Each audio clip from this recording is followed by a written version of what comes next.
Welcome back to another video.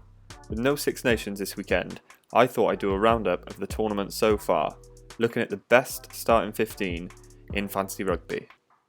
This is done off average points of a player, and they have to have played a minimum of 2 games. So for example, Jack Morgan for Wales won't be in this team because he's only played 1 game.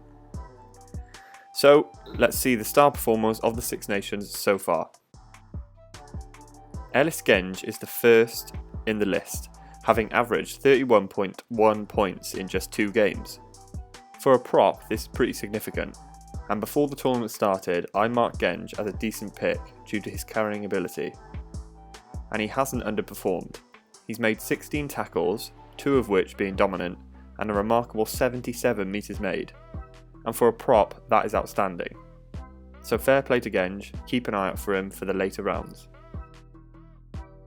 At hooker is Ryan Elias with an average of 35.6 points. Now the Wales hooker does get some stick with his lineouts, but he's been solid so far this Six Nations. He's made 17 tackles, made 1 tackle break, and a huge 91 metres made, along with a man of the match against Scotland. I didn't mark Wales as doing all that well this tournament, but just keep them in mind, especially when playing at home.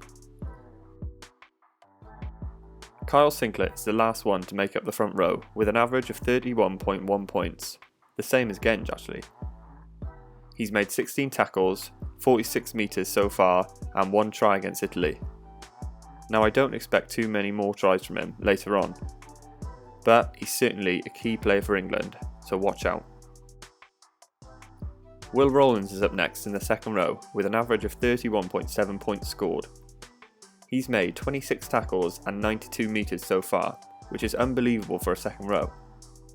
We all know second rows aren't the highest performers in fantasy, but Rowlands has certainly proved to us that we should not pass him up. Next in the second row is Johnny Gray with an average score of 29.6 points.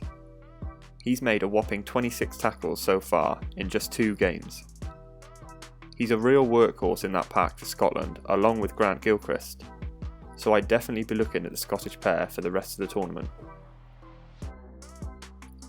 Gregory Aldrich comes in at first in the back row with a huge 60.2 average points. With 19 tackles, 169 metres made and 1 man of the match, he's the best performing back row player so far. He's the cornerstone of the French ball carrying threat, so I expect him to lead the charge for France's Grand Slam hopes. I think he's almost nailed for most weeks for me now, so keep Aldrich in mind. Tane Basham has been quite the revelation for Wales, having already made 30 tackles this tournament. He has a whopping 52.4 average points and made 135 metres with ball in hand. Couple all that with 1 try and you have a pretty decent return from the young Welsh back rower. If I'm honest, I didn't expect many Wales players to be in this team, but I'm happy to be proven wrong, and I'll definitely be looking at them going forward. Jalanche is a surprising addition in this team. His one and only try is probably why he's made it, with an average of 47.9 points. He's even made 2 tackle breaks and 84 metres, which isn't too bad. But I would expect that going forward, someone replaces him in this final back row position. Maybe someone like Tom Curry, Hamish Watson, or Matt Fagerson. So keep your eye out for these kind of players, but not that Jalanche isn't an option. There can only be 1 man at scrum half, and that is Antoine Dupont, with an average of 40.7 points. I did doubt him slightly in the last game, choosing Tui Pelotu instead, which was obviously a mistake because he went on to boss the game and score a try.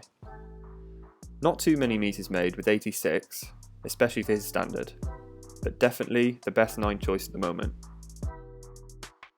And of course, who else? With the highest average points so far this Six Nations, it's Marcus Smith. With an average of 84.3 points, which is phenomenal, he's made 7 tackle breaks, 174 metres, 1 man a match, 2 tries, 4 penalties and 4 conversions. Jeez. He's absolutely bossed it, and I can't believe I missed out on him last week. But we move on and hopefully do better next time. So for me, Smith is a must-have going forward.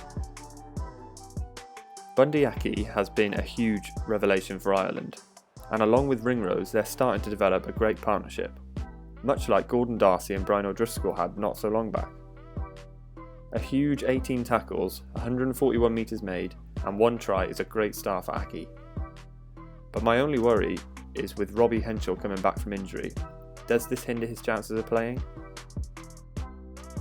Much like Aki, Ringrose has been great, scoring an average of 53.1 points, making 14 tackles, a huge 170 metres and of course 1 try.